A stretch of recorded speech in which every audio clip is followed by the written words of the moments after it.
All right, and we are live. What is going on, everybody? This is Ryan Johnson with MoneyBass.com. All right, guys, it is a nice Wednesday evening, the day before Thanksgiving, guys. So just thought I'd hop on here real quick, and this is kind of an informal live stream. So as always, let's just have a little bit of fun with it, guys. Have a great topic for tonight. I know you guys have seen the thumbnail and the title to the video. So as always, I want to get some input from you guys. So make sure you get active down in the comment section. And as you come into the live stream, please hit a 1 in the comment section just to let me know you can hear me okay. I want to make sure everything looks good, sounds good. And then we'll give a few shout outs and we will get right into the topic for the evening tonight, guys. Because I know, a lot of you guys are hanging out with family and friends, and you may be sneaking away and trying to, hop in and just give a little input or see what we're going to be talking about tonight. So I really, really appreciate anyone that is hopping in tonight and, just taking a few minutes out to come in, talk about the topic and see what's going on out here. All right. So I see a few of you guys hopping into the comment section. Really, really appreciate you being here. And let me see this Wednesday. So actually, if any of you guys saw the live stream from last night, kind of another hot topic that we've covered before. So I will take a minute and go over a few of the comments that I have received on that live stream from last night, and just want to get a little input from you guys on it as always. So on the agenda tonight, guys, what we will do is obviously go over the topic of tonight, which is ethics versus the rules of the game, and how some people are kind of pushing the envelope on that, and what your thoughts on it are, because there are a lot of people that are out here concerned about the use of electronics and all those things, which we know is common and with obviously within the rules and guidelines that we're following. But there are some things going on, guys, that you may not know about. And I think if you guys knew about that, the electronics thing may not be so much of a concern. So so we'll get into that, the topic for tonight. And then we will, let's see, the other thing that we started doing, guys, is doing the how would you fish it, just a little segment where I'll pull up some video footage of actually being out on the lake.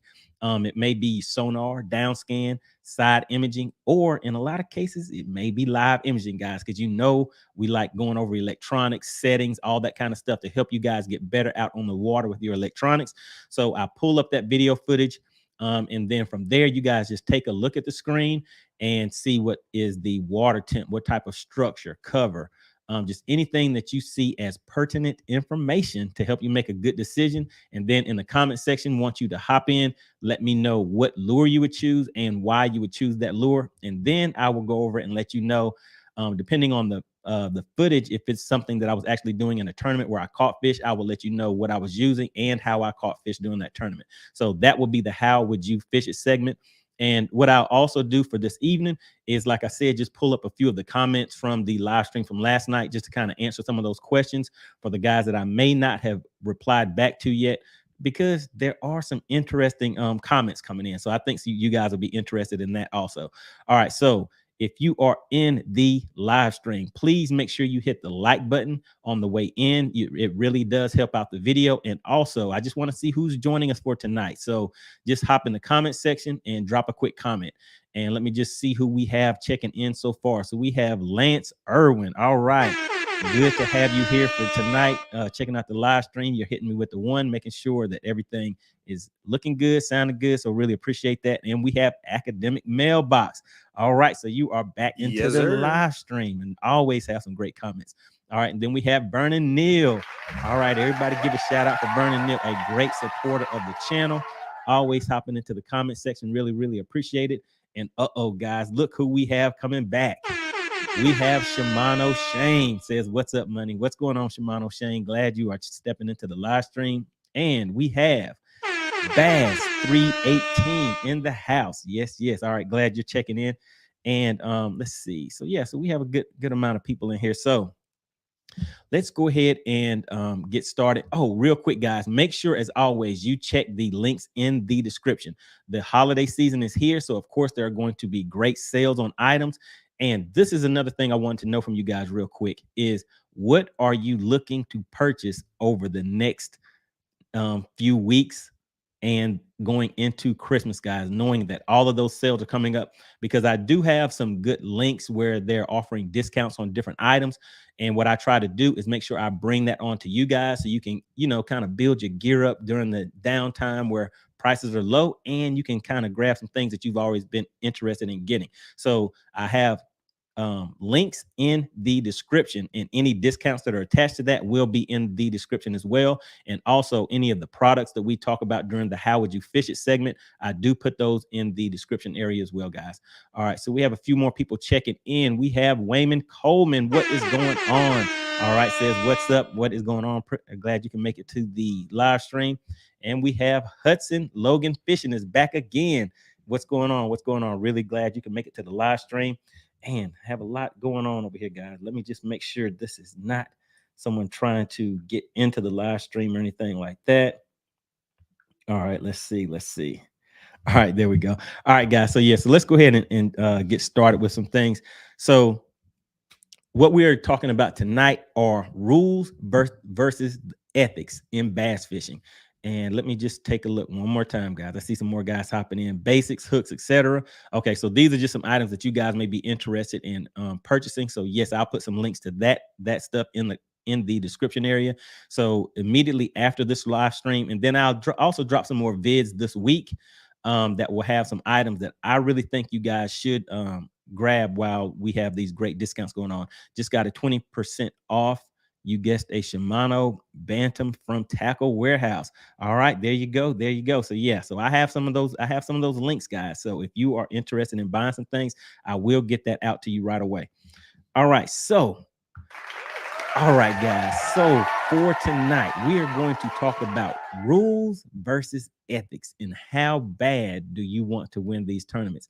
And as you will see, there are some people that are kind of pushing that line. Some people are for it, some people are against it, and some people are just kind of, looking and seeing like what is actually going on here. So let me just start off by saying this. So ethics, what do I mean by ethics? And just looking it up real quick: morals and principles that govern a person's behavior or the conducting of an activity. So it's basically the morals and principles of that person. And once we get into things as far as competitive fishing, for the most part, it's something that it really relies on the integrity of that individual fisherman, because we do not always give lie detector tests, or there isn't a way to have checks and balances in all cases. So that fisherman's word, that person's integrity weighs in a lot whenever we come into tournament fishing. So what I'm going to do, guys, is there is a video clip where Todd Castledine, I've heard it pronounced Castledine, but he is speaking with two other fishermen on his most recent podcast.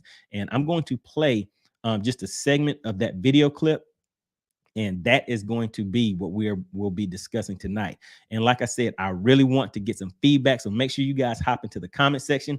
That is what really kind of, add some excitement to the live streams when we can get into it, kind of go back and forth, and let me hear your guys, your thoughts on it, your opinions and everything on the topic. And then, and also, guys, let me drop this, drop the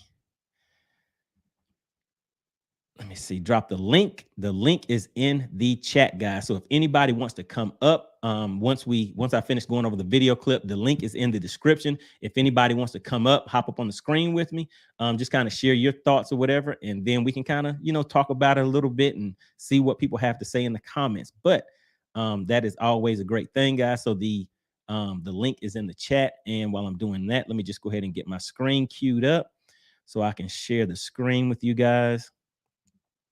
And like I said, I would just play this video clip just so you can see what I'm referring to. And this was very, very interesting, guys. All right, so let me go ahead and play this, and then we will talk about it. All right, and I'm going to hit the play button on this. And once I do, guys, I just want to make sure that you can hear. Okay, there we go. All right. So once it starts playing, if you guys are having any issues with hearing it, it should be loud and clear tonight, because as you know, on the video stream from last night, the audio that we were actually using was low, so there wasn't really too much I could do to adjust it. But for tonight, everything should be a-okay. All right, so let's go ahead and take a look and see what Todd Castledine has to say about this. Off people. That's a fact. I haven't said this publicly. So Sean, there's always a difference between using the rules to your advantage and cheating. All right, real quick. What he did is he just read that comment that is down at the bottom. So that is one of their viewers on their live stream who has put that into the comment section. He is reading that and he is about to address it. Okay. And I'm not picking on Sean here. I have zero problem with that comment. So, but I have a question for y'all. I'm finally going to go. I'll say this publicly. If I was on a lake or a river and I went out and dug a hole, okay, and I'm saying this because I've asked this question because I wanted to see what the answer was. All right. If I went out there and dug a hole on the river anywhere I wanted to, I dug a hole 10 feet down, 20 feet wide. And then I connected that hole with a little bit of water from the river. So there's just a little bit, that much water going into that hole. And that hole fills up. It's random. You would probably never find it. You would probably never think anything about it. It's never been there. And then I went and put 105-pound bass in that hole to where they couldn't get out. And I did this all before the tournament started, before off limits.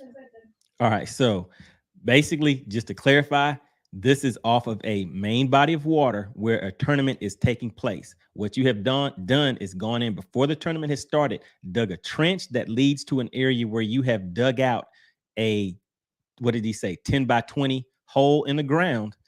And now you are stocking that area with fish. So it's not going to show up on any mapping. And pretty much you are going to be the only person who knows about this area and what you have now pretty much set up that you intend on using for the target, for the tournament. So just wanted to make sure that part was clear. So let's keep listening. Okay. So Sunday night, I went and put 50 bass in that thing. Okay. And then in the tournament, I went and threw in that one little hole that no one really knew about because no one would ever think that there would just be some random hole on the side of the river with that much water connecting it.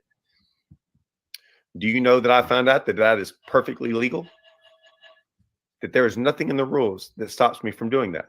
Oh, did you hear that, guys? Did you hear that? What do you think about that?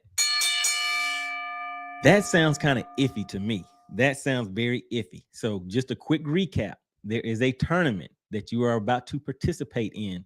And what you have done is gone out there a day or two before the tournament, dug a ditch that leads to an area where you have now dug out a hole big enough to where you can put fish in. And I'll tell you guys a little story about this in just a second, because someone has actually done something similar to this. And so this is not too far off from what someone may be out there doing. And we'll discuss a few other things too, guys. But now, so you have dug that trench and it's close enough to where you can still stay on that main body of water, but cast out to it, catch those fish and pull those fish back to the boat. And what he did is he asked if that was legal. And the answer was yes. Guys, they said that someone can do that. What do you think? What do you guys think about that up to this point? Do you think if it is within the guidelines, because there's nothing in the rules that's saying specifically that you cannot do that, do you guys think that that should be legal within tournaments to be able to do something like that? What do you guys think? Drop some comments in there. I want to see what you guys have to say. And let's go ahead and just listen a little bit more to what he had to add to that. Now, with that being said, does anyone think that that is right or wrong? If you think that that's right, because I would personally think that everyone in that tournament says, dude, that should not be allowed. I mean, I guess Clay does. So Clay thinks it should be allowed. Now he thinks you're giving. Oh, okay, guys, look at that comment that came down there. Well, I think on your screen, let me just make it a little bit bigger so you guys can see. Maybe you can read through that red line, but what that subscriber or the person in their comments has stated is that digging a hole and planting brush is the same. So planting brush piles and digging a hole and stocking it with fish are the same. Come on, guys. I want to see what you have to say in the comments. I see Vernon Neal checking in. Hold on, let me just see. I think I missed somebody up here in the comments real quick. So we have Rory Johnson. What's going on? We have Rory Johnson checking in for the night. Says good evening. Rory Johnson, AK Preacher Man, is checking in. All right, glad to have you into the live stream. And then let's see, we have Vernon Neal. He was confirming that the audio is great for tonight. Yeah, we had a few issues with it last night, but took a few seconds and figured out what the problem was. So I'm glad you were able to hear that. And let's see what Vernon Neal has to say about the topic. He says, sounds like cheating to me. May be legal, but cheating. Oh man, may be legal, but cheating. So just think about that. It may be legal, but cheating. If it is within the guidelines, the rule guidelines, and the tournament director has told you that that is legal, is it cheating? Man, that is a tough one, guys. All of this stuff is making something that we used to think was so simple is now getting to be complicated. Man, I really thought that the electronics thing was kind of a big issue, but now hearing something like this, it just kind of makes your mind wonder what else is actually going on out there, guys. Yes, sir. All right. So yeah, so he says, sounds like cheating to me, may be legal, but cheating. So yes, so it is legal. And so that's where we go about rules versus ethics. And again, guys, if anybody's just tuning in, when we're talking about ethics, we're talking about the moral principles that govern a person's behavior. That is the definition that we're looking at as far as ethics go. So even though some things are within the guidelines, there are plenty of us out there that just won't feel comfortable doing certain things, even if they're in the guidelines. So to me, digging that ditch. And just a quick recap, I see a few more people coming into the live stream. Really, really appreciate it, guys. And if you are just stepping in, please make sure you hit the like button. It really, really does help support the channel. Appreciate you guys stepping into the live stream tonight. So just a quick recap. What he asked the tournament organization is if an angler, and again, guys, let me just go ahead and clarify this. He was not asking this question if that's something that he was doing, planning on doing, or anything like that. I can't remember exactly what information had come to him, but he went to them to present this to get clarification, because we all know we just want to have a clear, clean. Let me just pull this back up real quick. But we want to have just a clean tournament event that we just go out there, we fish clean, have a good time, we come back in. The hard work that we have put into it, we get either that praise for it, or we may need to dust off our wounds and come back home and kind of reformulate a game plan for next time. But we want that to be an honest tournament that we are in. And so even though certain things are within the guidelines, we're just not expecting guys to push the envelope to that extent. And like I was saying, just a real quick recap for the guys just tuning in. What the question was is that if an angler in a tournament, and this is at the high level tournaments, guys, where this is being asked, if they were to dig a ditch or a little trench that led to a small area where they have gone during the not during the off limits, but they have went and dug an area maybe about 10 feet deep by 20 feet, an area where it's big enough for them to stock fish into that lake and leave those fish in there, come back on tournament day and fish that, basically that small little pond that they have built, and catch fish out of that. Is that legal? And the answer that he received was yes, that is legal. They can do that, guys. All right, so let me just take a look in here and see who else we have checking in. So Vernon Neal says it sounds like cheating to me, may be legal, but cheating. Man, that is tough. All right, so we have Dennis. How do I pronounce that? Lau.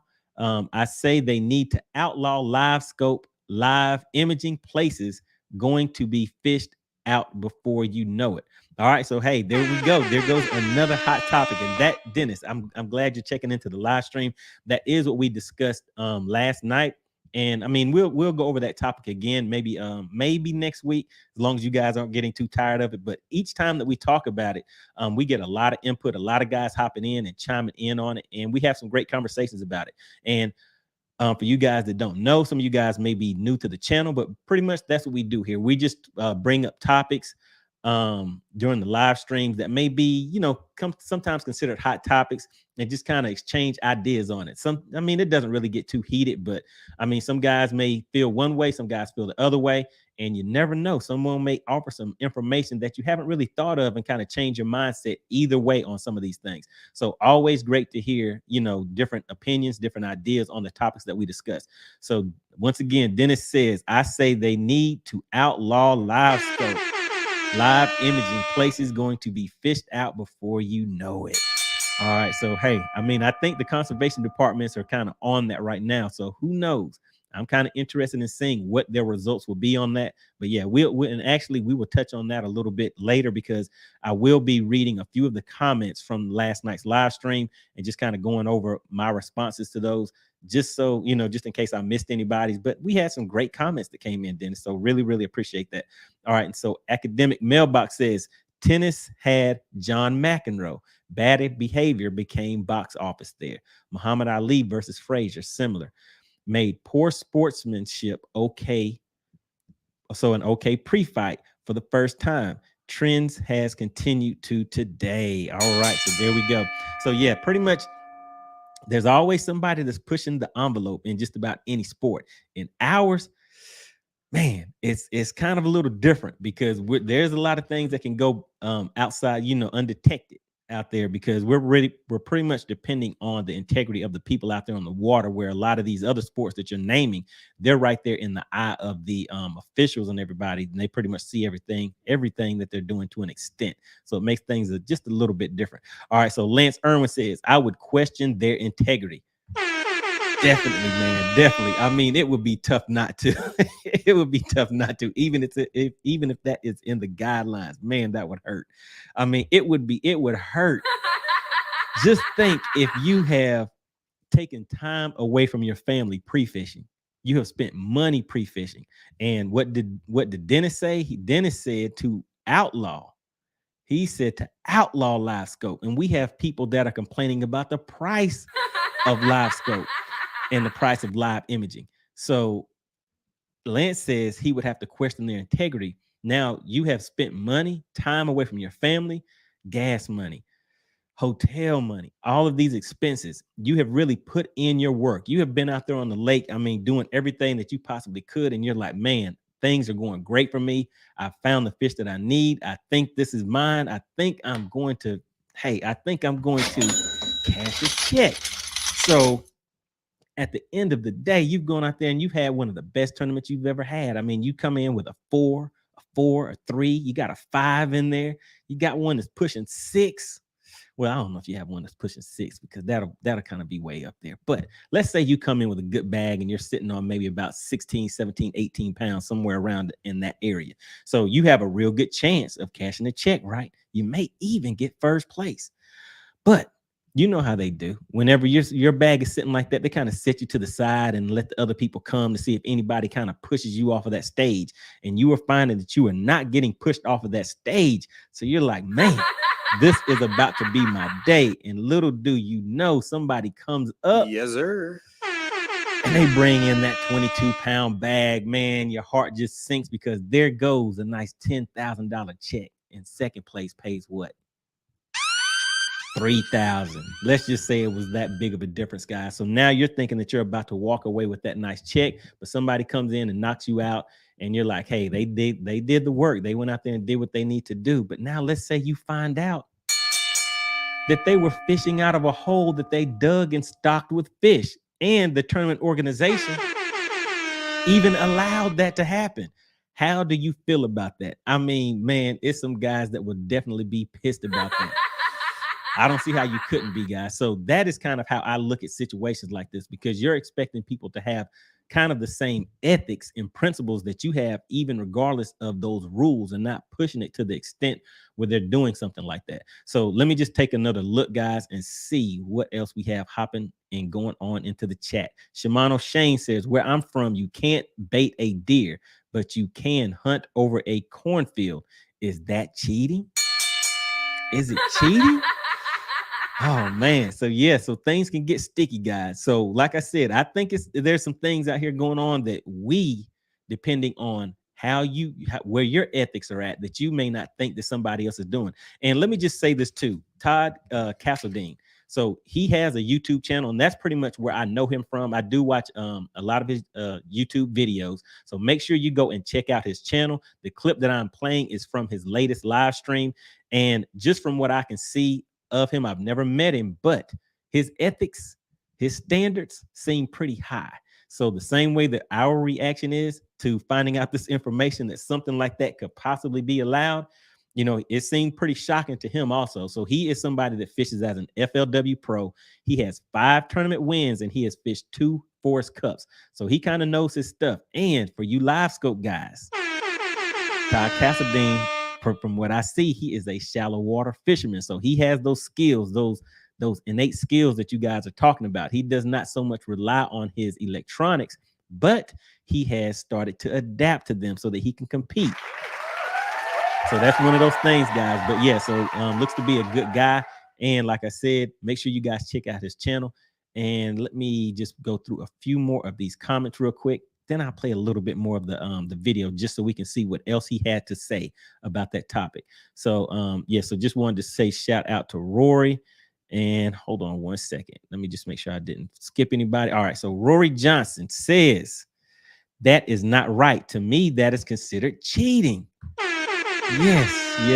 So I mean, I'm just looking to see, because as you'll see, when I pull the video back up, you'll see that there was someone that says that it is the same as placing a brush pile. What do you think? What do you think? Is it the same as placing a brush pile? But Roy says that is not right. To me, that is considered cheating. No brush is the same as live fish. You can't weigh in brush. All right. So yes, that is true. You can't weigh in the brush. So yeah, I don't really think that's the same either.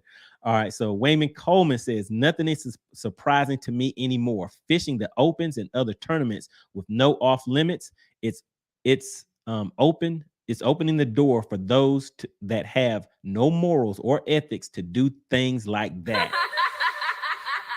Yeah, so I think that's another thing that they do mention in the in this live stream that I'm playing the clip from. And just like I said, guys, make sure you go and watch the entire live stream. So they do go over a lot of good information in there, and a lot of things that'll make you think. All right, so yeah, so that off limits, and believe me, there are guys out there that are willing to push the envelope, especially when there's a $10,000, $5,000, $50,000 check on the line. Some guys will probably consider pushing the envelope, but for me, and I know a lot of you guys that are watching this video, this live stream, it just isn't worth it. All right, so let's see what else we have going on here. So Wayman Coleman says, let's see. So I think I just read this one. Nothing is surprising to me anymore. Fishing the opens and other tournaments with no off limits opens the door for those that have no morals or ethics to do things like that. Right. So it does give them a little more time to do some things that may be a little iffy, may not quite be right. All right. And then Wayman Coleman also says, I know guys that bait brush with live crawfish. Oh, no. Hold on. No! Not live crawfish. That is actually something that I have on my list, Wayman. That is something that I have on the list that I found out also. Let me read that one more time for you guys. Wayman Coleman says, I know guys that bait brush with live crawfish. To me, yes, it's cheating, but it's not in the rules. You can't. Money makes people do strange things. That is right. I agree. Money will make people do strange things. It's not within the guidelines, but you know, I've mentioned something like that to somebody before because I was like, that just seems like something somebody would try. Yeah, guys. What do we do? What are we going to do? But yeah, so this is very, very interesting. All right, guys, make sure you keep getting active down in the comment section. Let me just read through 3 more real quick, and then we'll play a little bit more of the video and see what else they had to say. All right, Shimano Shane says, we should get Jeff Sprague on and ask him his opinion. Hey, if you know him, go ahead and drop him a quick message or something. Tell him to come on here and hit the link. Let me put the link in here again too, guys. Let's see. Let me just make sure that is the right one. Hold on one second. All right, so I'm dropping this link in here. Like I said, this is kind of an informal live stream, but just, just kind of toss some ideas around and have a little fun, guys. I know it is Thanksgiving Eve, so you guys are out there spending time with your family, but I really appreciate you taking the time to stop in and check out the live stream and give your input. Always makes for a good time. All right, and let's see who else we have. Uh-oh, guys, look at that. We have Cajun Rob Fishing. Cajun Rob, and that name sounds a little familiar because we have somebody called Chicken Hawk that comes to the screen. And Chicken Hawk, he is from Louisiana, so he is called, let's see, what is his screen name when he comes on here? Cajun the Hawk Sam. There we go, guys.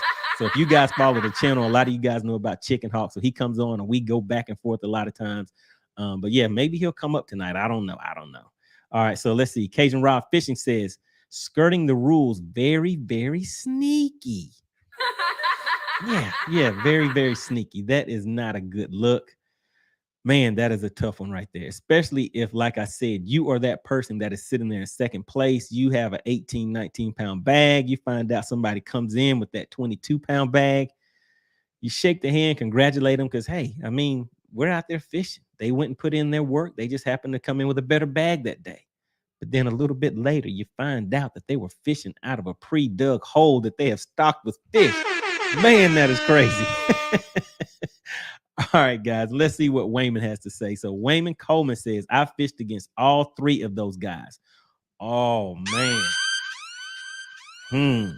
I've fished against all three of those guys. I'm very cool with two of them. All three are stand-up dudes. Man, what do you guys think? I want to hear what some guys think about this. So I've had a lot of instances where, we have people that or friends that may have a friend that, they do some things that you kind of don't see as being quite right. But we still would say, well, yeah, they're a good person. So do you guys really think that somebody that would kind of push things and do something like that is a good person? Because for me, what I would kind of think, if they would do that, what else would they do? And if they do something that you see that's kind of unethical to someone else, what would prevent them from doing it to you? That is kind of how I've seen things happen, guys, in a lot of instances where you may see someone treating people a certain way or doing certain things that you don't necessarily agree with. And in the end, they end up doing those things to you too. But what do you guys think? I'm kind of interested in that. So Wayman says, I fished with all three of those guys. I'm very cool with two of them. He says all three are stand-up dudes, but they are kind of baiting the areas where they're fishing at. And I'm kind of interested in what you guys think, the ones that are saying that are against live scope or against live imaging and electronics in general. Do you think that that is taking away from the skill? So when you find out that that person has come in with that 22-pound bag, they're walking away with a check. You may not be as impressed once you find out how they did it, but they still are walking away with your money. So what do you guys think about that? All right, and then let's see. Academic Mailbox says cameras captured that Iaconelli and Van Dam verbal exchange on the water, sort of a Monroe versus what is that? Jorn Borg thing in its time, where both anglers wanted the same fishing area. Yeah, I saw that. So that's kind of just some to me, I think that's a little different than the ethical thing, because guys do share water, share information, and they do that within the guidelines. So I think that was just kind of their rivalry whenever that was going on. Hold on one second, guys. Let me just check something real quick. Somebody shooting me a quick message. Let me just reply back to them real quick. All right, there we go. All right, so let's see.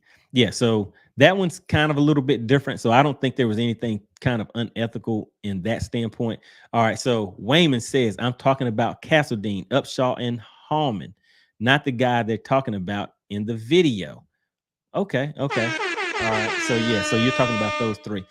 All right, and let's see. Not the guy baiting the areas. Screw them. Okay, yeah. So I thought you were saying that those guys. All right, so I misunderstood your message. So let me just go back up here and take another look and just clarify this for everybody. So Wayman is saying that he has fished with all three of those guys, meaning the guys in the, let me just pull it back up real quick, share my screen right here. So he has fished with all three, and I'm assuming that you fish with them as a co-angler, if that is correct. And so he has fished with all three of these guys that are currently on the screen. I'm very cool with two of them.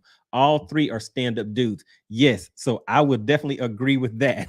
I would definitely agree with that. So from what I have seen, I've never met any of them, but I do watch their YouTube channels. They give some great information, guys.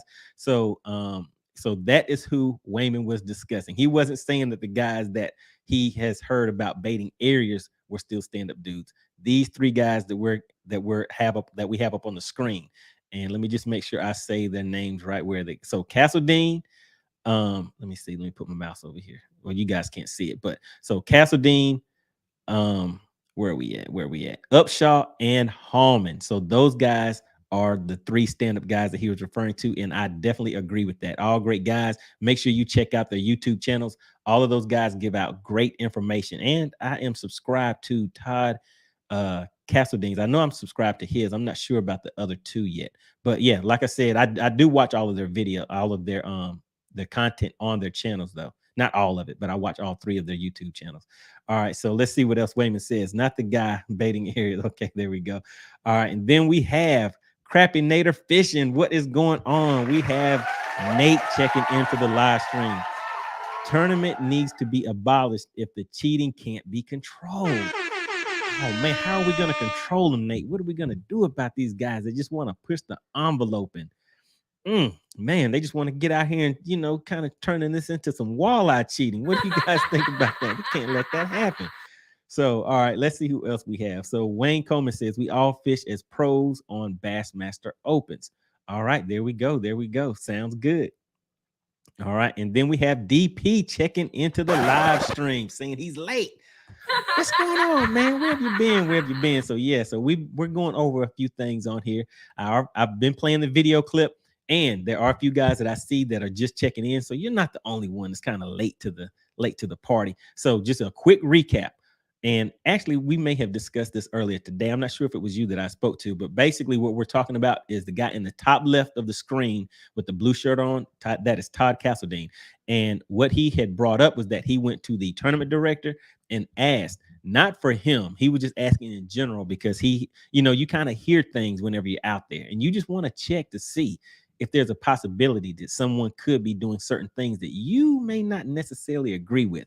So he went to the tournament director and asked them directly, if someone was to dig a ditch or a small trench that leads to an area where they have dug out, say a 10 feet deep by 20-foot area, and have been stocking that small little pond that they built with fish prior to the tournament, leaving those fish in there. Maybe the fish haven't been fed for a while, so you know when you toss in there, it's going to be kind of easier to catch them.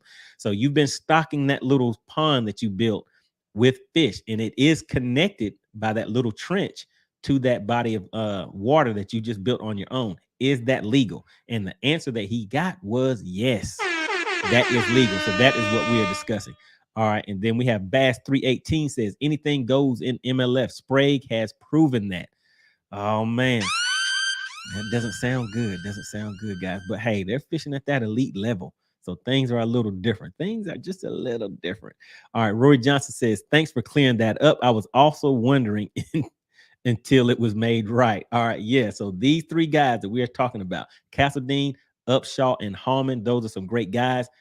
They are on the tournament. They are on the pro level tournament. And like I said, Todd Castledine, he is an FLW pro. He also has a great YouTube channel, and he has won 5 tournament wins, and 2 Forest Wood competed in 2 Forest Wood Cups. I hope I'm saying that right. You know, don't hold me to it, but I believe that I have that information right. So Todd Castledine, make sure you guys check out his channel. But let's go ahead. I see you guys. I got through the comments, but let's just go ahead and see what else he has to say about this topic. Let me pull that back up. All right, here we go. People bad advice because you're giving them ideas.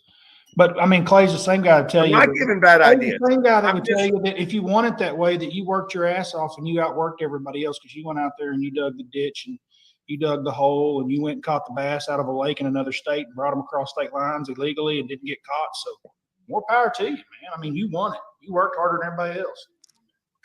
Oh man, that hurts. That hurts. That hurts, guys. I haven't heard anybody on this live stream so far saying that they would be okay with it. Is there anyone that thinks or feels that since that is not directly spelled out in the rules that you should not be able to do that, or that you is there anyone that would be okay with that because it's not specifically spelled out in the rules that you could not do that you can't build your own little small private pond directly next to a lake? And when I say pond, I mean something small. It may be the size of a car, and you have been stocking that with fish, and you just build a small trench going to that, and now you're yanking those fish out of there on tournament day.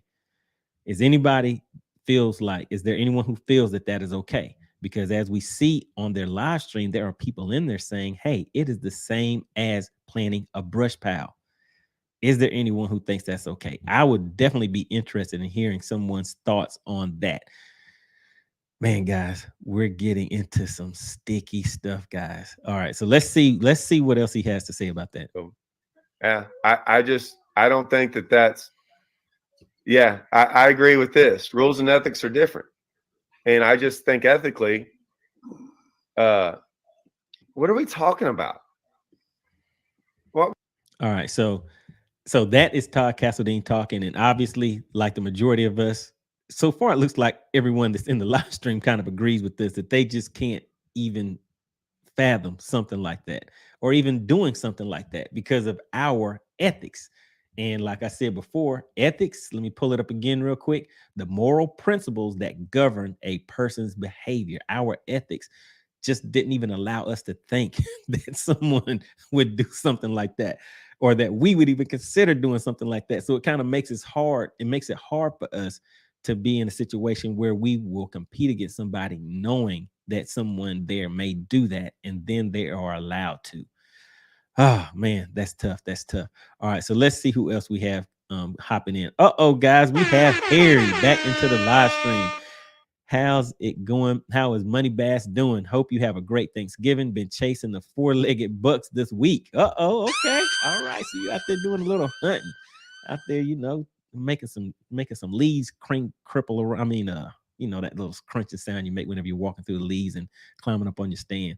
All right, so out there doing your thing. Really, really appreciate you stepping away from your family for a quick little minute or two to enjoy the live stream. All right, and Harry says that is going too far in my opinion. Yeah, I agree. But you guys know, I try to keep an open mind, and I want to hear someone that does feel, someone on the other end of the spectrum that feels that that's okay. And what do they think about, that specific thing and that being allowed? All right, let's see what Academic Mailbox has to say.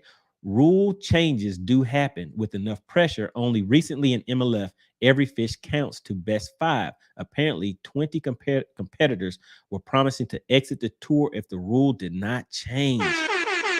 Yeah, so that is true. If there is enough pressure, especially within that tournament organization, because he is bringing that to light and he's putting it in front of those other fishermen. So whenever they have their next meeting, if enough people voice their opinion on something like that, it definitely can make a difference. All right. And then Harry says, can't put a price or value to lose your ethics. That is correct. Money in the bank on that one. So that I definitely agree with that. So yeah, some things we just know are just not worth it. So it kind of makes it hard for us.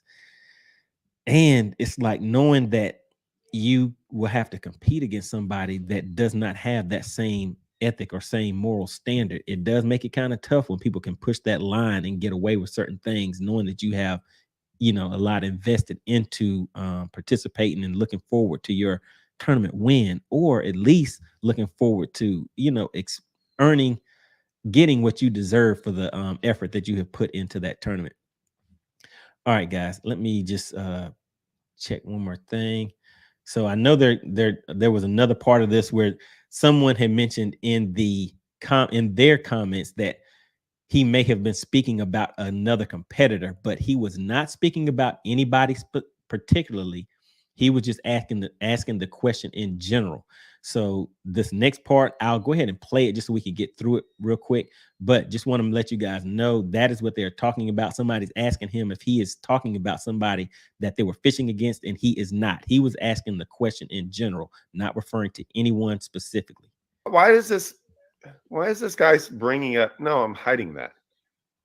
No, we weren't talking about. We weren't even referencing that. We were talking about another way.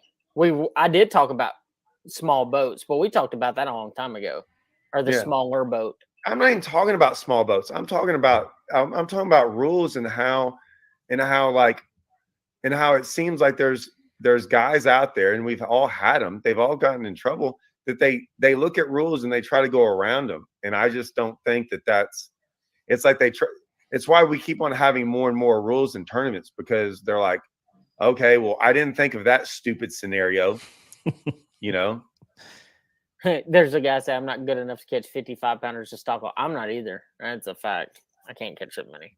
And I want to clarify something. What Todd is referencing, he's not saying, and I just want everybody to know this. He's not saying that Poche. He's not saying Poche did. He's not talking about Poche. Golly, I asked a tournament director if that was legal. Yeah. And this is my point. Isn't it illegal to plant fish in the areas? Thank you, Nick. Thank you. That's my point. I asked that. I said, is that illegal? They said no. And I was like, wow. I was surprised at that. Very surprising. So I was just surprised at what you were allowed to do. Yeah. Because I wouldn't think about that stuff doesn't come in to my head about doing that. All right, guys. So think about what he just said. He said that does not come into his mind about doing that. And why is that? It's because of his moral principles. His ethics do not allow him to think of certain things unless you hear about it. Now, obviously, we'll think about it. But there's some things that if you have certain bounds that, within yourself that you are not willing to. Yeah, I mean, you guys know what I'm talking about. You know what I'm talking about with that. That is tough. That is tough. All right. But yeah, like Harry said, can't put a price or value to lose their ethics. I agree with that one. All right. So we have Cajun Rob Fishing says there was an angler in the early 2000s when All-American and some other tourneys had a cage with an opening in the top where he put fish in. He said he wasn't against rules because he caught them with a rod and reel. Look at Cajun Rob Fishing. So you guys are good. You guys are good. And I will tell you why, because that is what I was going to tell you guys about earlier when I said I'll get to it in just a minute. So that is the story. I just put a little bit of more information to it. And so what Cajun Rob said is he got a lifetime ban. And let's see, he had a cage tied to a dock underwater. And let me just read these two other comments real quick, and then I would kind of clarify what Cajun Rob Fishing is saying in that comment right there. All right. And Academic Mailbox says at the Bassmaster Elites 2, angler meetings were robust in 2022 on things like rules and decorum. Matt Harum, elite angler, said crash helmets were worn for a meeting that became intense. Yes, I did hear about that. I heard about that it was intense. He felt like he needed a crash helmet. All right. And then Harry says that would make practice that much more intense. Yes, that would pretty much be an intense practice. If you're out there doing your practice with a hammer, I mean, not a hammer, man, I'm talking about a hammer with a shovel and a backhoe. Something about that just doesn't seem like it goes with tournament fishing. If you're out there digging ditches and trenches, guys. All right. So let's just talk about what Cajun Rob Fishing just was explaining. Oh, and real quick, guys, the membership is now active. And actually, let me just pull this up real quick and see who we have in the live stream real quick. So the membership is active, guys. And why I'm bringing that up is because just below the video, there is a join button. If you want to support the channel and become a member of the Money Team, I will have a special merch that will be on here for the Money Team. and there will be discounts involved. I'm getting all of that stuff set up, but right now, if you scroll down, you will see that some of the merch is now available. Actually, you may not be able to see it now. I'm not sure, but the merch will be available on the site. But the join button is if you want to become a member and support the channel. There are a few perks that come with that. Like if you look over in the comment section, there will be a special badge that will be next to the members of the money team.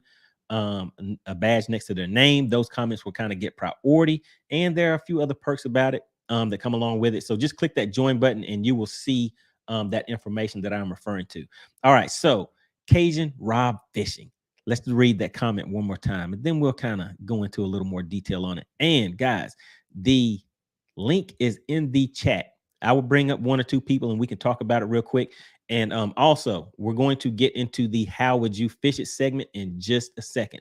I think that there may be another minute or two on the video clip, so I'll play that in just a second. But let's get clarification on this. So Cajun Rob Fishing says there was an angler in the early 2000s that won All-American. Nice little paper right there. And some other tourneys had a cage with an opening in the top where he put fish in. He said he wasn't against the rules because he caught them with the rod and the lure. Yes, sir. That one's kind of tricky. That was kind of tricky, guys. So let me explain that just a little bit more. So this person, they were doing this for a while. Nowadays, it seems like they would not be able to get away with this as much as they did in the past. And he said the early 2000s. Cajun Rob Fishing said the early 2000s. So what they were doing was they were ahead of time getting a big barrel or something like that. And they were putting those fish in the barrel. And the way that they had designed the top was that the fish could not just swim out because it would just had some type of barrier at the top of it. But they were able to flip a jig that could make it down in there. And when they set the hook and pull those fish out, they were able to pull the fish out. So the barrel was set up in a way to where they could see they knew where the barrel was, and maybe they could see the barrel a little bit, and they had it close enough to docks to where it appeared that they were skipping the docks and catching the fish. So they would pitch it right into the barrel, the fish that they had stocked in there, and maybe left that fish in there for a week or however long they left the fish in there, because the fish were not able to eat anything. Of course, bass are aggressive anyways, but if they haven't been feeding on anything, they're going to be extra aggressive. And I heard that they made 5 pitches and caught 5 fish back to back. And these weren't your ordinary everyday 1 or 2 pounders. These were like 4 or 5 pounders. And that person was winning big fish sometimes with 6 and 7 pound fish. So they got, very efficient at being able to do this. And their setup was working. But obviously, it becomes very suspicious whenever someone is having that great of results on the water. So they ended up, kind of following the person, keeping eyes on them, and they eventually caught them. They saw that person cast into their 5 times. And actually, there was another pro angler, and he was just on another YouTube channel. Goodness, I can't remember what the channel that he was on. But he was actually there doing this event, and he was explaining how they ended up catching the guy. And they had I don't know if they had the FBI or somebody involved at a high level. They had been watching the person, and that day where they got caught, what they did is they caught their fish out of that barrel. And I don't know if they had more than one in different parts of the lake, but they were basically posted up at one specific location where they knew that person had the barrel set up. They pulled up, they caught their fish out of that barrel, and then they even turned the boat and let the co-angler. The co-angler was not in on it at all, but the co-angler, he pretty much said, cast right there. He told the co-angler with a cast. The co-angler caught 1 fish. So at the end of the day, they go in. Whenever they pull in, the authorities are waiting for him. They come pulling right up to him and said, hey, we need you to get on this. You know how they have the golf cart. So they had him get on the golf cart. They told the co-angler he could go ahead and weigh his fish in. I don't know if he just had 1 fish or what, but he went and weighed his fish in. So they took this guy off away from everybody and pretty much let him know that they knew what he had been doing, that he had been planting those fish in the barrel. And what Cajun Rob Fishing is referring to when the person that got caught said, and I don't remember their name, but he said he wasn't against the rules because he caught them with a rod and reel, which is true. he was flipping the jig into that special made basket or barrel that they had. The fish would actually bite the lure because they had been in there and they hadn't been feeding on anything. So as soon as that lure would hit in there, they pretty much fight over it, and he would catch that fish, reel it out. And they actually had people that saw the person catching the fish, and they were just amazed at how well he was able to catch these fish. But 5 pitches, catching 5 fish back to back does seem a little fishy. So they took the person off to the side, and that is what they explained to him. Hey, we know what you've been doing and everything. And what he said was, hey guys, that's not in the rules saying that I can't do that. So what do they do? What do you do? That's another thing that we're kind of like talking about, guys that push that line. But as you can see, let me just go back up here real quick. Cajun Rob Fishing says he got a lifetime ban. So yeah, so they did do a little something about it. So and that is one of those things where, like Todd Castledine was saying, that there are people that do certain things, and now you have to make rules about it because you don't expect people to kind of go to the extent that some of these guys will go to. And I mean, it's just kind of tough, guys, especially when you're fishing against people and, you know, your ethics will not allow you to do certain things. So you don't even think someone else would do something like that. And you don't even really, it never even comes to mind that it would be possible that people would you know, go to those extents of those certain things that they're doing. All right, and let's see. Let me just make sure I didn't miss anybody. So Harry said that would make practice that much worse or that much more intense. All right, got that one. All right, Bass 313 says I would agree with it.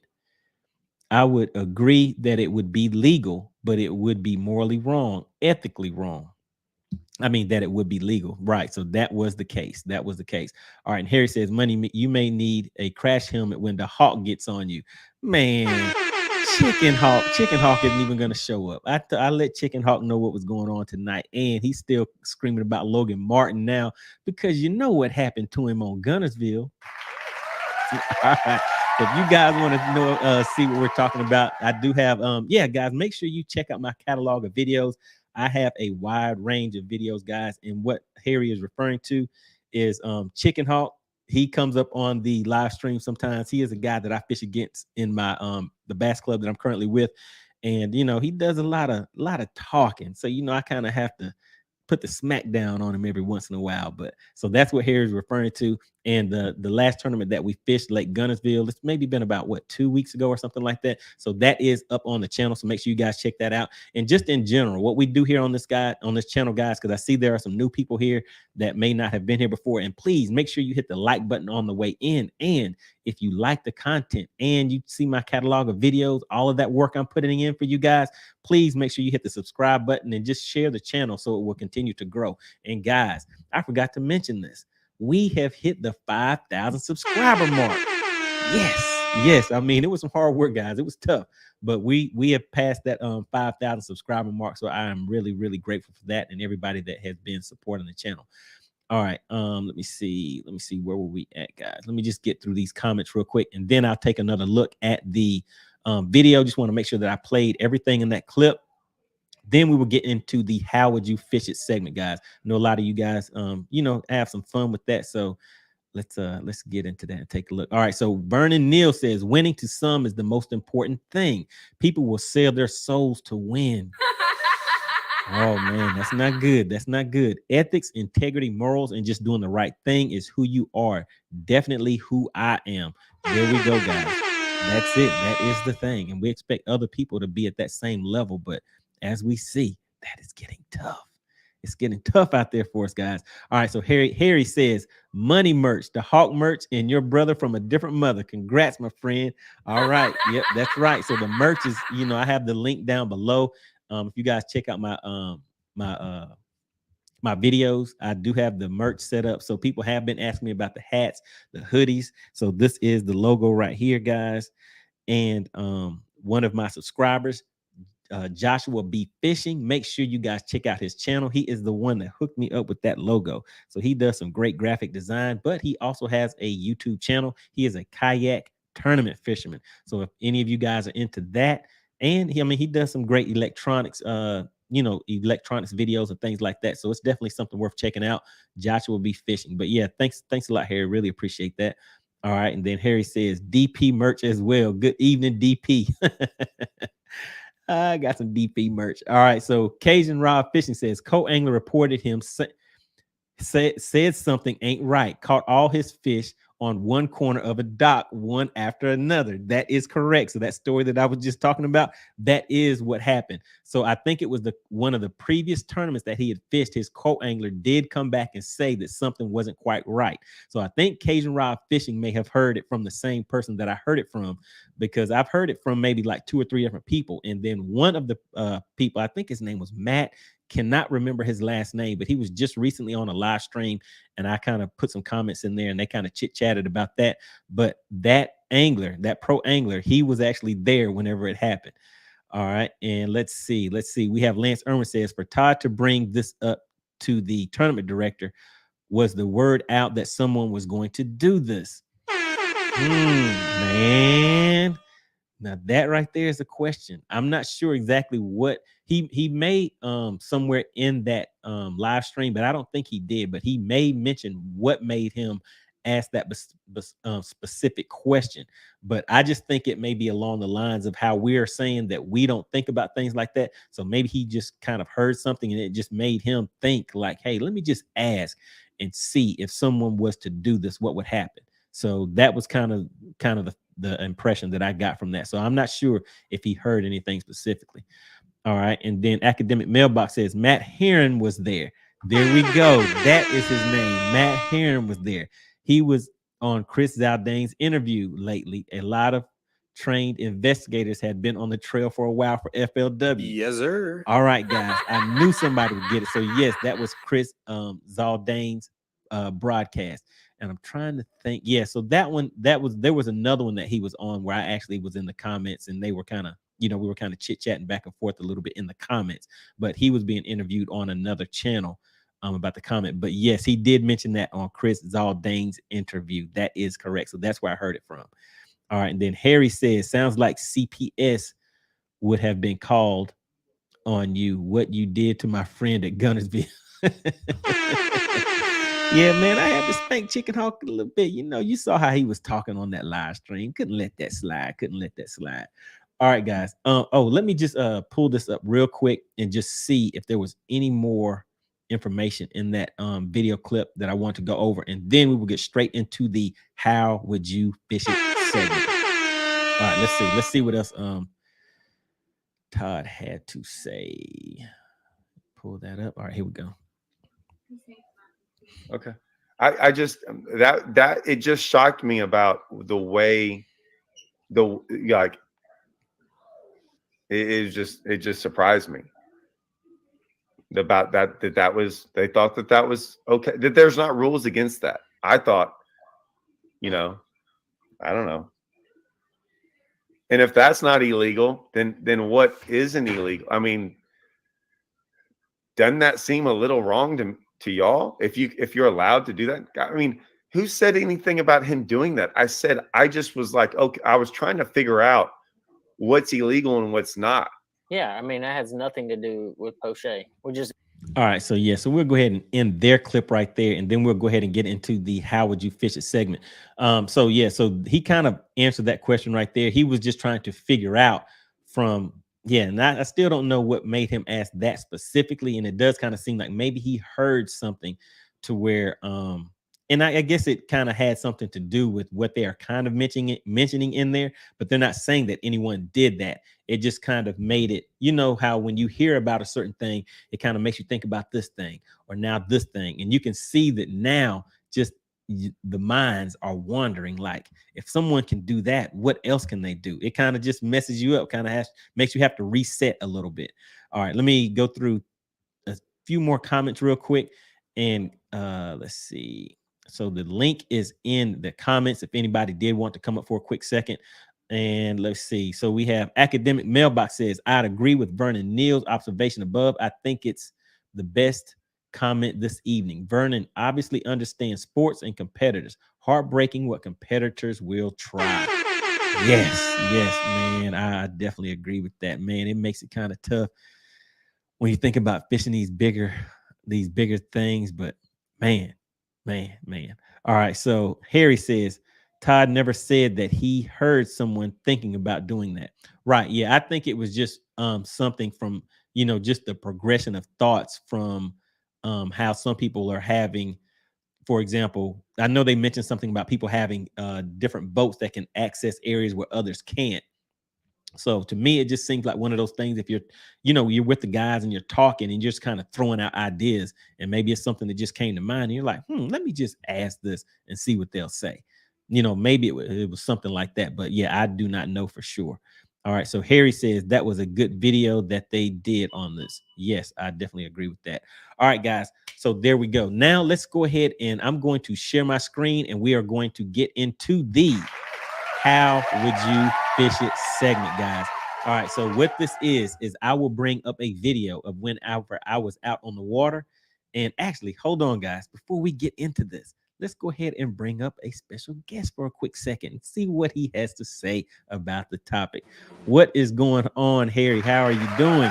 Doing good, Money. How you doing?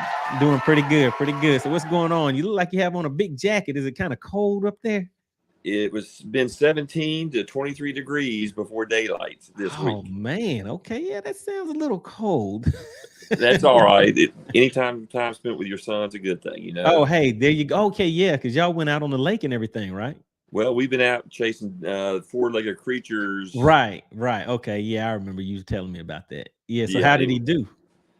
Well, we tied. They didn't get us. We didn't get them. So it's all good. All right. Hey, there we go. All You're right. talking about this topic. It's amazing the depths people go to try to get an advantage. Right. Yeah. And I mean, just think about it. If you have $50,000 or $100,000 on the line. Yeah.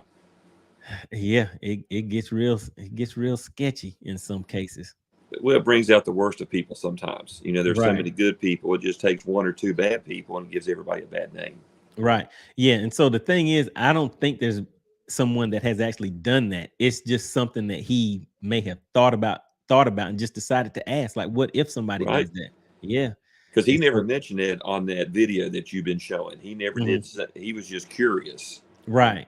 Yeah. That's kind of what I got from it too. And he was just kind of putting that out there to see, because to me, I think he was expecting the obvious answer to be like, hell nah, you can't do something like that. Chicken Hawk could be out there sore mouthing for a month, Oh. scuba diver down there and putting them on the hook. And that would be, that'd take all the fun out of it. Right. Yeah, man. Can you imagine being a tournament director now and trying to come up to eliminate all the loopholes? Right. Yeah. You would just have to, in a sense, make some type of vague tournament rule that kind of add, because I know like there's something like if you do something unbecoming of a sports fisherman. You see what I mean? Yeah. And so now they say, well, hey, that was kind of unbecoming. You shouldn't have went out there and dug ditches and put fish in it. So it's not, you know what I mean? So it still makes it kind of vague. So now they can still catch people within that. And the only people that I see that would get upset about that are people that are doing something that they kind of know are iffy. Because if somebody does something and you have the discretion to say, okay, well, yeah, that was allowed, but no, this thing over here, nah, you can't do that. It doesn't specifically spell it out, but nah. Well, they're even talking about like winching the boat into places. Like you can't leave a boat, but you can have a winch to get you into certain places. Right, as long as you don't leave the boat. Right. Yeah. So I heard that too. Yeah. They were, I guess, now that was one I think they kind of addressed to one fisherman. They were kind of curious about. Right. Yeah, because I know they were talking about how I think even Randy and like back in the day, how he would cut down trees. And I think David Dudley mentioned that before too. They would go out and cut trees down and do all kinds of stuff. And in a way, that kind of like, as far as we all know, the fishing industry is a business. So there, it's about making money. So that does seem like it can be kind of an exciting thing for TV. You know what I mean? If they were to film that and they put it out there like, hey, now look at him. He's doing this. And he got over the whole, you know what I mean? So It just kind of adds another element of excitement to it.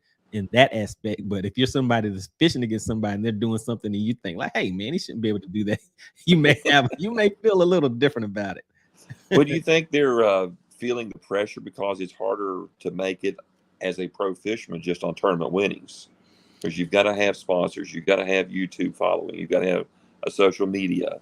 Right. You don't see a lot of people just making it on tournament winnings and the expenditures, and that's making people do things they normally wouldn't do. Maybe, I don't know. Yeah, it's possible because I've mentioned it in live streams before. There are guys out there sleeping in their vehicles in the parking lots and all kinds of stuff. You know what I mean? Spending their rent money instead of the, for entry fees instead of paying rent, and like, hey, my whole house is riding on a check from this tournament. So that's what Castledine said, in that same video or in a different video. Okay. He said he would take his rent money and go fish. Ooh, yeah. Ooh, that's tough right there. Now, you talking about getting tight around this. You don't want no twig to turn into a bass if you're doing that. Yeah, that's right. You don't want to set the hook on when you have your rent money on the line.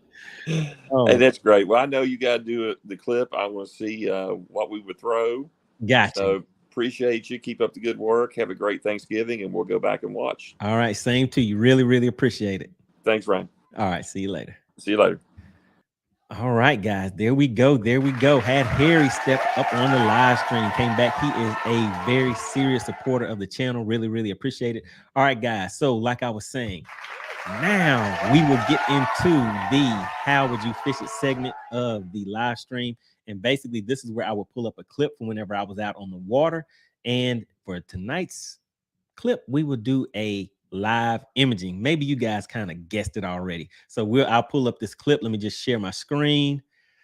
And as far as the settings, quick. All right. So what this clip is from is basically out on the water.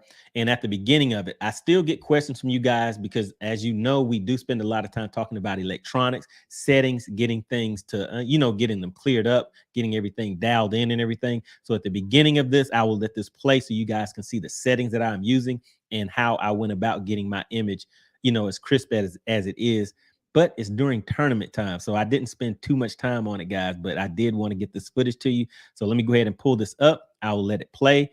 And as always, just take a look at everything, the cover, the structure, water depth, water temp, all those kind of things, and just let me know. And what we can do for tonight, just disregard the water temp on there because I'm not sure what it is. But now we know we're heading deeper into the fall transition, kind of heading into winter, guys. So the water temps are going to be a lot lower right now, possibly.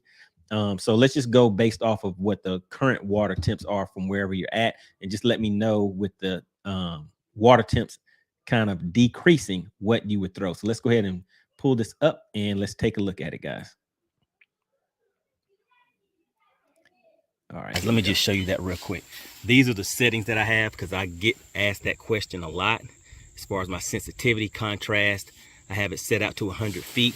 But what you want to do is come down to, I know I'm going to be focusing on this shallow water area, I can come and kick this down to around, say, 50 feet. And then go down to my down range and change that to, we're sitting in 9 feet. So I'll change that to about 15 feet there, guys, and that will give me a better picture as far as being able to kind of see the lay down. Let's go ahead and exit out of there. So there you go. But the other thing to keep in mind, guys, is whenever you get fine-tuned like that, it does make the image a little bit hotter and grainier. So just depends on what is best for you whenever you're out here. All right, there we go. I'm in the back. Get into the second part of it. Stick up right there. You can see some trees, the trunk of the tree going into the water, so you know that those are gonna come kind of a ways out. And if you look, that one right there, for example, comes all the way out here, and it transducer to face right over there where that stick up is at. You'll see it on the screen. So looking at it right here, actually, let's just go ahead and get this on full screen. All right, so looking at that stick up right there, you can see that coming all the way up, and right in there you can see a fish.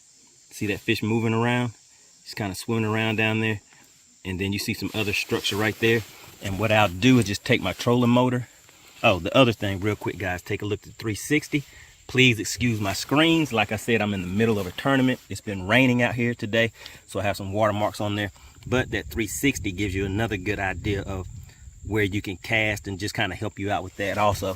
All right, so taking a look back up here at the Mega Live system, if I just pan this to the left and right of that stick up, let's see, we're to the right of it now. Now I'm back pointing straight at it. I'm to the left of it. Went a little bit farther to the left, and you can see another tree laying down right there, and those are the branches of that tree just coming straight down like that. All right, there we go, guys. Let me come back on the screen now. Here we go, guys. All right, so this part of it right here, let's go ahead and just take a look at this right here. And this is what I really want to focus on. So you can see we're using the live imaging. So it's giving you a lot of information. But like I said, I want to focus on this image right here. And for you guys that are not familiar with reading the live imaging, as you look all the way to the right on the screen itself, on that the Humminbird screen, all the way to the right is going up to the bank. Then coming down that slope on the screen is the bottom of the lake, and that part kind of in the middle, I'm kind of giving you a rough breakdown of it, but that is a lay down, and you can see the branches on the tree. There's like one branch sticking up from the top. And that is another thing, guys. Once you learn how to read these systems, these screens, it really, really does help, because a lot of guys, they may be looking at this and they're like, man, I don't know what is going on that screen. I just see a bunch of blobs on here. But from what I'm looking at, I can see that tree coming out from the bank all the way to the boat, about 10 feet away from the boat. There's one branch sticking up, and then there are a bunch of branches that are going down towards the bottom of the lake. And this, what you would look at is there were maybe fish that are set up right below that main part of that trunk. So that is what we're looking at, guys. So this segment right here, let me just pull it up, make it a little bit bigger again for you guys. Hold on one second. Let me just scroll back. There we go. Right where I'm pointing at, right where my finger is at, that is the laydown. It is a submerged laydown, guys. And let's see, 10, 20, 30, 40, 50. So that is about 60 to 70 feet away from the boat where the back of that trunk is at. And it comes all the way to about 10 to 15 feet, maybe about 15 feet away from the front of the boat, guys. So what would you throw in that situation? All right, guys, get active down in the comment section. Let me just see. I'm just curious. And then I'm going to show you guys how I would attack this for this time of year. Just try something a little bit different, guys, just to just kind of give you guys another thought and see what you guys think about it. All right, give you 1 or 2, 3, 4 seconds or something like that to drop a quick comment in there. And then I will go ahead and pull it back up and show you what I did. And actually, I have a clip of what of a situation that is very, very similar to this. And I will show you exactly what I was throwing and what the results were from what I was doing. All right, guys, I see you are not really putting anything in the comments right now. You're just waiting to see, well, what did you do? What did you do, MoneyBass? What did you throw? All right, so this is what I'll do. I will go ahead. So you guys have seen this right here. Let me just go ahead and share my screen and pull something else up real quick. Let me just remove this and share this other screen. Hold on one second, guys. All right, let me share the screen. Okay, all right. So we have okay. So we have somebody decided to step in and drop a quick comment. All right, just bear with me while I get this other screen set up. All right, here we go. All right, let me share this. All right, guys. Add to stream. All right, so this is me actually fishing an area just like what I just showed you. So that is what I'm seeing on here. And actually, real quick, I see we have two brave souls that has stepped up and wanted to go ahead and throw something in here. So Cajun Rod Fishing says a square bill, chartreuse, and black. Oh, all right, good choice. I actually like that one. So, I mean, we may have a little something in common. We may have a little something in common. Okay. And then we have Harry. Harry says, when I order Mega Live, I may be hitting you up when I put it on my boat. All right. Yes, sir. Hey, go ahead and make sure you hit me up, man. I can give you a few pointers. And I do have a video up where I showed my full installation on my Mega Live system. And I have, like I told you guys, make sure you always check the description, because I have links in there that have products that will be very useful for you. So whenever you're hooking that up, Harry, I have a video that walks through everything, and it will show you the on-off switch that I used, and also the fuse panel that I bought specifically for the setup of my Mega Live imaging. So yeah, if you take a look at that, you can go ahead and order that now, and it'll be waiting on you whenever you're ready to do that installation. All right. So so we just had one person that wanted to hop in there. All right. Thanks for that input, Cajun Rob Fishing. All right. So now let me go ahead and bring up this video clip, and I will show you how I fished it. Wait a minute. Harry wants to go ahead and hop in here. Let's see. Harry says a jerk bait, spinner bait, blade bait / spoon, possibly this time of year. So yeah, so in that right there, that was some pretty thick underwater cover. So I think that spoon, let me see, blade bait, spoon. So the spoon will probably, I would think that would get stuck in there. I don't know if it would make it through it, because that imaging was showing a lot of branches down there. So all it takes is for that treble hook to pop one of those on a spoon. But the jerk bait, yeah, as long as you can see it, and I guess you could do it with that spoon too, as long as you are able to track it with your live imaging and make sure it doesn't go down there and get stuck. And of course, that spinner bait, that is a kind of a weedless, or it can make it through the cover. So I think that would, that could work. That could definitely work also. All right, so let me bring up this clip real quick and just show you how I chose to fish it. All right, here we go. All right, so let's take a look. Let me bring this down. Okay, here we go, guys. Yeah, that's right.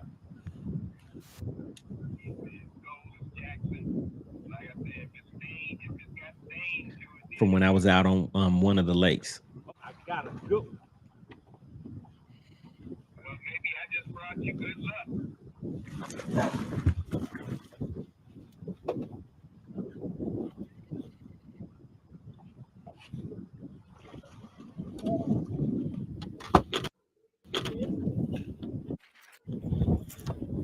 Oh yeah, people.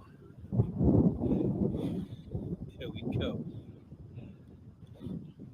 Lake Jackson is coming alive. Coming alive. All right, there we go, people. All right, there we go. All right, let me come back up. So basically, let me show you what I did. And actually, we have one more person, and kind of a coincidence. Who do we have that wants to add in some input?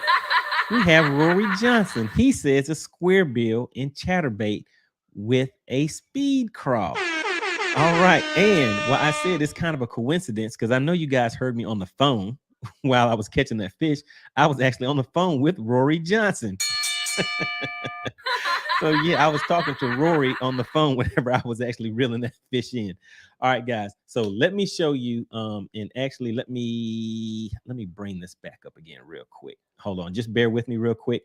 And what I'm going to do is just share my screen and pull up that the footage from the from this "How Would You Fish It" segment that I used. 1 second.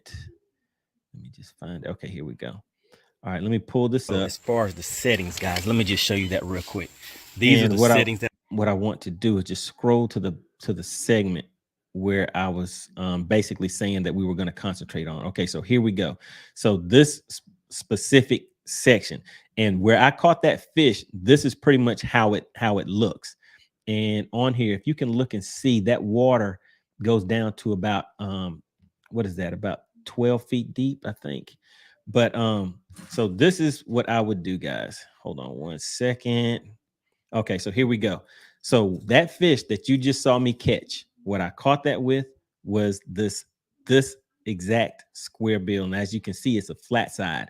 And this is a Strike King. I think, what color is that? I can't remember. It's chili crawl or something like that. So this time of year, whenever things start cooling off, I like to go with exactly what Cajun Rod Fishing said, a square bill chartreuse. So I have another one this exact same one, but it is chartreuse and black. But that fish that you just saw me catch, that was a 4-pounder. And what I was doing was, let me just pull this back up again so you guys can see. So to the right of where my finger is, like I said, is the bank. So what I would do is I would cast this out, and I know that this is going to dive too deep and will get hung up in there. So what I would do is I would reel it very slow, and I would let it just tap the top of that that cover, that the branches of that tree. Then I would stop and let it float back up. Then I would reel it again. And as soon as it taps it, I let it float up. And that's what I was doing. I was just kind of fishing it like that, real slow, coming through there. And as it's deflecting off of the branches, I felt one of the branches kind of held on to it, and it started moving with it. And I was like, hey, this is not a stick fish. So yeah, when that 4-pounder hit it, hey, that was a real nice feeling. And I was throwing that on, let's see, this rod that I was throwing it on. This is a Duckett 7-foot medium cranking rod. So that's what I was throwing it on. And there you go. Take a look at that Cajun rod fishing. I have that right on there. Chartreuse and black. So that is what I pretty much have. And those are the two things that I like to throw whenever, especially when I'm going after largemouth. I like throwing those bright colors. So that is something that will definitely get the attention of those fish. And as you saw, it works for me. So maybe it will work for you. And that is something that I like about these how would you fish it segments, guys, because it does, if someone is, maybe someone doesn't know that you can actually throw a crankbait. And see, look at the bill on that one as compared to, and actually, let me just go ahead and move this out of the way, guys. So look at the bill on that one. So this is a shallow, and this one I think runs to maybe, I think it's about 9 feet, I think. But let me just show you guys. So the difference in that bill size. So this one goes down to maybe about 4 feet, 5 feet, something like that, depending on what type of line you have on it. So yeah, so there we go. All right. So yeah, Cajun rod fishing. There you go. So yeah, so you pretty much had it on the money on that one. So there we go. And I just show you the chartreuse and black was actually still tied on. So yeah, you were right on it with that one. But there you go, guys. So that is how I would attack that. And let me just show you real quick. Let me bring this back up. The thing that I'm looking at. So to the right of my hand, to the right of my finger is where the bank is at. And as you see, as it comes down towards the left of the screen, the water starts getting deeper. So what I do in a lot of those cases is I will throw this smaller square bill first, because it will, I can throw this all the way to the bank and it won't dig all the way down into that cover. And that's why I would throw something like that first.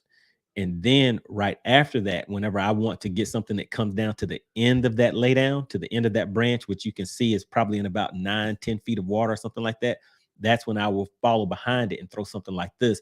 And I don't throw this all the way to the bank. I would throw this maybe halfway or to the middle of that laydown and fish the second half with this, so I can still have it staying down there and just kind of tapping and, you know, just causing a little bit of disturbance on those branches within that laydown. So there you have it, guys. Those are the two things that I would fish. And also, let me just go ahead and throw this in here too, guys. The other thing, and this is basically what I showed in last night's live stream, is a jig or a Texas rig. And so that for me is another good follow-up bait, is to throw a jig. And so, like I said before, I throw this on a 710 extra heavy. This is 20-pound fluorocarbon line that I keep on here, because whenever I get something down in that cover, I want to make sure that I can get it out of there, because a 4-pounder, 6-pounder, something like that, those things have a lot of power when they're down in the water. So you don't want them to get you wrapped up. And if they do, if you have some good line on there, then you can definitely, you know, kind of fight them and keep some tension on that line and eventually fight those fish out of there. And I also use a high gear ratio reel. This is a 9-gear ratio reel. This is a Revo Rocket. But now, since I got this one, there's other brands out there that also have high gear ratio reels that you can choose from. So that is pretty much my setup. Lance Irwin says a creature bait. Yes. So I would throw that jig, and I also like throwing a Zoom. Goodness, what is the thing called? Goodness, I can't believe I forgot the name of the other bait that I throw on that on my Texas rig. A Z crawl. That's it. So I like throwing a Zoom Z crawl also, and put that on Texas rig, and maybe a 3/16, or sometimes I'll put a 1/4 ounce on there if I'm fishing lay downs and things like that. So that was my setup, and that is the how would you fish it segment. All right, guys. I'm looking in the comments, and we are pretty much got caught up on the comments. Have several rods. Let me see. I have several of those rods. Yep, that is right. Yeah, I know Rory has them stacked up, and I know you have a lot of crankbaits. You know that I'm fishing several of the crankbaits. That's exactly right. Rory is the crankbait king. So yeah, I'm pretty sure Rory would have been throwing that crankbait. But yeah, that was kind of ironic that he was on the line with me when I caught. He was on the phone with me whenever I caught that 4-pounder, and that's what I was throwing right there, guys. Throwing that crankbait. All right.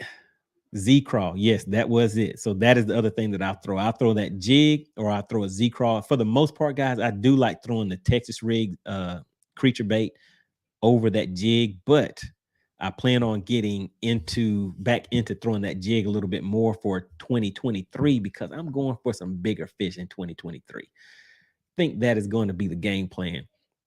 All right, guys, make sure you have hit the like button on the way out if you have not hit it on the way in, and also consider joining the channel. The join button is down below. Just hit that button. It'll bring up a video, kind of give you some information about joining the money team.